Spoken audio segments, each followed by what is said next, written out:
क्या भ्रष्टाचार अब भी हमारी व्यवस्था की जड़ में है? निवेश, शासन और लोकतंत्र पर इसका क्या असर पड़ेगा?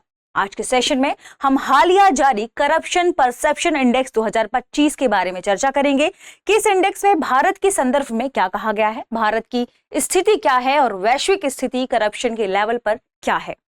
आज के सेशन में आगे बढ़ने से पहले आपके लिए एक महत्वपूर्ण सूचना है। अगर आप घर बैठे यूपीएससी की प्रिपरेशन करना चाहते हैं तो दृष्टि आईएएस लेकर आया है एक बहुत ही शानदार कोर्स जिसका नाम है studio GS foundation live online course. इस कोर्स की सबसे खास बात है कि इसमें यूपीएससी के लिए जरूरी जनरल स्टडीज के सारे विषय, 2 साल की करंट अफेयर की क्लासेस का एक्सेस, दृष्टि की मैगजीन, प्रिंटेड बुकलेट्स, ये सब कुछ मिलने वाला है मात्र 24,999 रुपए में। और अगर आप ये फीस भी एक बार में नहीं दे पा रहे तो इस फीस को भी इंस्टॉलमेंट में भरने की सुविधा है। और अगर आपको इस फीस में भी डिस्काउंट चाहिए तो कूपन कोड का इस्तेमाल करें गीत। इस कूपन कोड के इस्तेमाल से आपको ये कोर्स और भी कम फीस में यानी डिस्काउंट में मिल जाएगा। कहां से खरीद सकते हैं? दृष्टि लर्निंग ऐप से। तो या तो आप दृष्टि लर्निंग ऐप डाउनलोड कर लें, वहां से इस कोर्स को खरीद सकते हैं, या फिर आपको डिस्क्रिप्शन में लिंक दी गई है, उस लिंक को जैसे ही आप क्लिक करेंगे आप डायरेक्ट पहुंच जाएंगे कहां? दृष्टि लर्निंग ऐप के स्टूडियो जीएस फाउंडेशन कोर्स में। ये लाइव है यानी आप तुरंत अपने चैट पर ही तुरंत आपके जो डाउट्स हैं उन्हें सॉल्व कर पाएंगे। ये ध्यान रखिएगा। इस कोर्स को आप कम कीमत में कैसे पा सकेंगे? इस डिस्काउंट को अप्लाई करके। इसकी भी आपको वहीं स्लाइड मिलेगी ऐसे जिसमें कूपन कोड लिखा होगा, उसमें अप्लाई करके आप इसे पा सकेंगे। इस कोर्स के बारे में आपको कोई भी जानकारी चाहिए 8750187501 पर कॉल कर लें। हमारी टीम आपको इसके बारे में पूरी डिटेल से जानकारी देगी। इसके अलावा ये कोर्स आपको हिंदी, इंग्लिश और इंग्लिश तीनों मोड्स में मिलेगा। इंग्लिश मींस क्लास होगी हिंदी में और नोट्स मिलेंगे इंग्लिश में। इस कोर्स की सबसे खास बात क्या है? मान लीजिए आपने ये कोर्स खरीद लिया और फिर आपका मन हो कि आप दृष्टि के किसी ऑफलाइन सेंटर में जाकर क्लास करें। आप दृष्टि के किसी भी ऑफलाइन सेंटर में जाकर क्लास करेंगे, वहां की फीस में आपकी ये पूरी फीस एडजस्ट हो जाएगी। इसका मतलब ये कोर्स आपको मिल रहा है फ्री। घर बैठे यूपीएससी की प्रिपरेशन अभी से शुरू कर दीजिए। आगे बढ़ते हैं और देखते हैं हमारी आज की खबर को। ध्यान रखें, आज की हमारी खबर संबंधित है हाल ही में जो करप्शन परसेप्शन इंडेक्स जारी किया है। करप्शन परसेप्शन इंडेक्स मतलब सीपीआई, करप्शन परसेप्शन इंडेक्स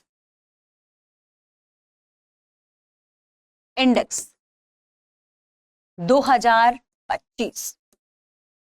ये इंडेक्स कौन जारी करता है? सबसे पहले इसे हिंदी में कहते हैं भ्रष्टाचार बोध सूचकांक। ठीक है, ये 2025 अभी इसमें जारी किया गया है। इसे ट्रांसपेरेंसी इंटरनेशनल द्वारा जारी किया जाता है।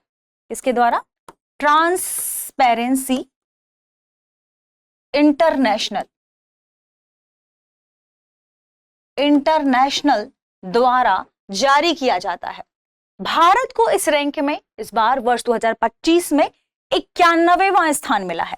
तो इंडिया रैंक की बात करें, इंडिया की रैंक क्या है?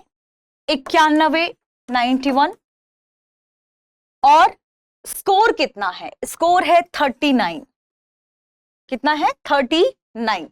ठीक है, भारत को 39 स्कोर मिला है। ये जो इंडेक्स है ये इसकी जो स्केल है वो 0 से 100 है। स्केल क्या है? 0 से 100। ठीक है, इस स्कोर में ये बताया जाता है 0 इसका मतलब कि उस देश में बहुत अधिक भ्रष्टाचार है, और अगर किसी का स्कोर है 100 इसका मतलब वह देश भ्रष्टाचार मुक्त है। ठीक है, तो इसकी स्केल 0 से 100 या 100 तक है, ये ध्यान रखें। आइए जानते हैं सीपीआई के बारे में, थोड़ा सा इसे भी समझने की कोशिश करते हैं क्योंकि ये आपके लिए इंपॉर्टेंट है। मैंने बता तो दिया लेकिन आपको हर चीज लिखी हुई चाहिए। बहुत बच्चे कमेंट करते हैं मैम पीडीएफ चाहिए, या आप लिख कर लेके आए, आप लिख कर बताती हैं तो टाइम ज्यादा लगता है। क्या मापता है सीपीआई यानी करप्शन परसेप्शन इंडेक्स? क्या बताता है? यह बताता है कि किसी देश के सार्वजनिक क्षेत्र यानी पब्लिक एरियाज की बात कर रहे हैं। पब्लिक एरियाज में कौन कौन आता है? सरकार आती है, प्रशासन आता है, संस्थाएं आती हैं।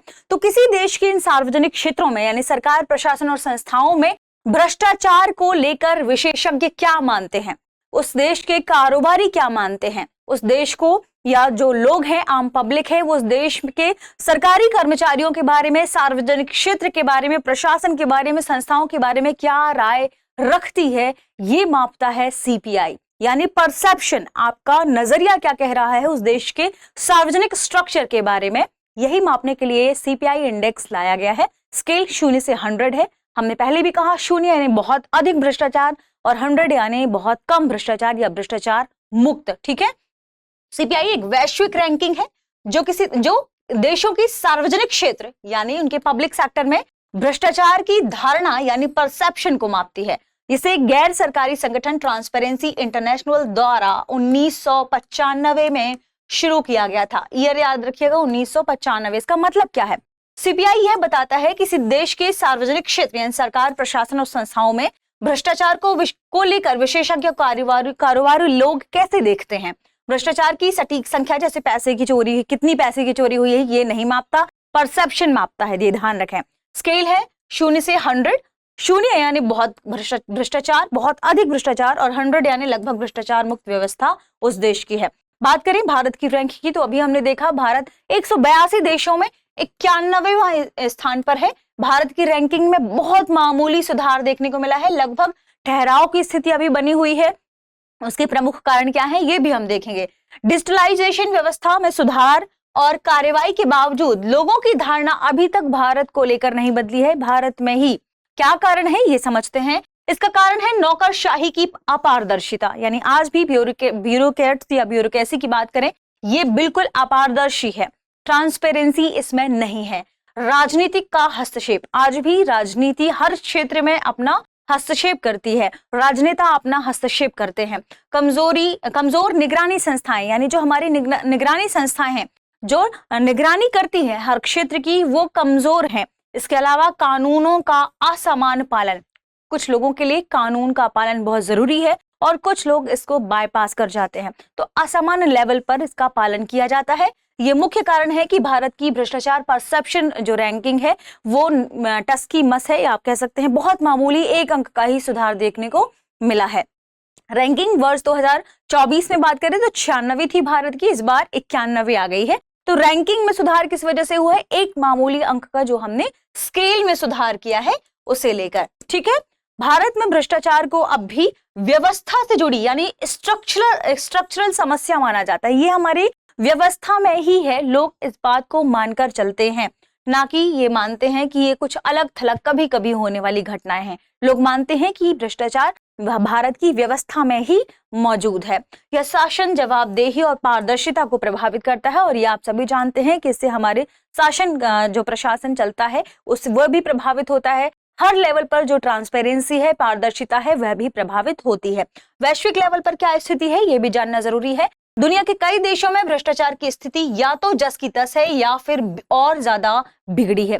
रिपोर्ट यानी इंटरनेशनल ट्रांसपेरेंसी की बात करें, ट्रांसपेरेंसी इंटरनेशनल की बात करें, यह रिपोर्ट कहती है कि भ्रष्टाचार आर्थिक विकास, लोकतंत्र और सामाजिक विश्वास के लिए सबसे बड़ी बाधा है। और भारत में ये देखने को मिलता भी है, क्योंकि लोगों का सरकार के प्रति या आप कह सकते हैं सार्वजनिक क्षेत्र के प्रति ट्रस्ट नहीं है कि वो भ्रष्टाचार नहीं कर रहे होंगे। इसके अलावा रिपोर्ट ये भी कहती है कि एशिया प्रशांत क्षेत्र में कुछ देशों में सुधार हुआ है, लेकिन कई अभी भी इस शासन संकट से जूझ रहे हैं। और लोगों का देखिए, कई ऐसे देश हैं जहां पर जेनजी का प्रदर्शन हो रहा है, लोगों ने भारी प्रदर्शन किए हैं, विरोध किए हैं, कई देशों में सरकारें गिरी हैं। ये इस बात की ओर इशारा कर रहा है कि जनता चाहती है कि देश भ्रष्टाचार मुक्त हो। ऐसे कई देश देखने को मिले हैं जहां पर भ्रष्टाचार की वजह से सरकारें भी डगमगाई हैं। ऐसे में भ्रष्टाचार को लेकर लोगों का रवैया बदल रहा है, और इस रिपोर्ट में ये बात भी कही गई है कि लोग चाहते हैं कि देश भ्रष्टाचार मुक्त हो, यानी सरकारों को जरूरत है उस पर काम करने की।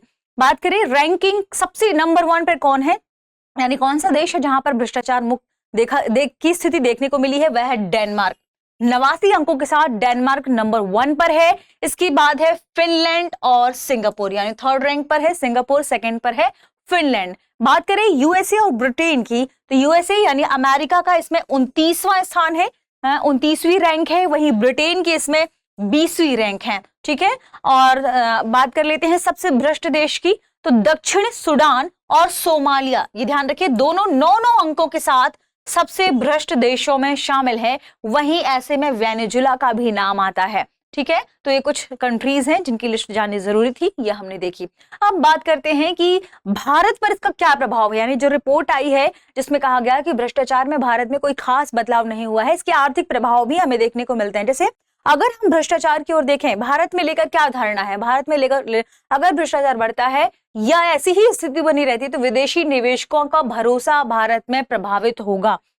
ईज ऑफ डूइंग बिजनेस पर भी असर पड़ेगा। इसके अलावा निवेश और बाजार की जो छवि है वो भी भारत में कमजोर होगी, यानी भारत को भ्रष्टाचार में आप कह सकते हैं कमी लाने की बहुत जरूरत है ताकि हम हमारे आर्थिक क्षेत्र को बेहतर बना पाए। राजनीति और प्रशासनिक क्षेत्र की बात करें तो एंटी करप्शन अगर हम कानून लाते हैं तो भी लोग कह रहे हैं कि इन कानूनों को प्रभावी ढंग से लागू करने की जरूरत है। इस तरफ इशारा किया गया है, इस रिपोर्ट में कहा भी गया है। और भारत को अपने लेवल पर भी काम करना चाहिए। सरकारी खरीद में पारदर्शिता की जरूरत है। निगरानी संस्थाओं को और ज्यादा पावर देकर इन संस्थाओं को स्वतंत्र छोड़ने की जरूरत है भारत में। हम निष्कर्ष के रूप में क्या कह सकते हैं कि 91वीं रैंक ये बताती है कि केवल दिखावटी सुधार ही जरूरी नहीं है, बल्कि भारत को कई क्षेत्रों पर बहुत पुरजोर तरीके से कदम उठाने की जरूरत है। यानी केवल छोटे कदम जरूरी नहीं है, हमें मजबूत संस्थागत सुधार करने की जरूरत है और सख्ती से निष्पक्ष होकर जवाबदेही निर्धारित करने की जरूरत है। तो ये था हमारा पूरा आज का सेशन। अगर आपको ये सेशन पसंद आया हो तो चैनल को सब्सक्राइब कर लीजिएगा, क्योंकि ये हमारा मनोबल बढ़ाता है, और अपने दोस्तों को जरूर शेयर करें।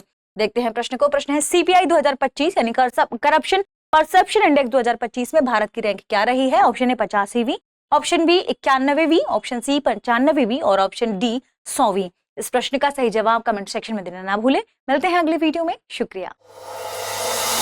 अब एग्जाम की तैयारी को और बेहतर करने के लिए हमारे चैनल को लाइक, शेयर और सब्सक्राइब करना ना भूलें।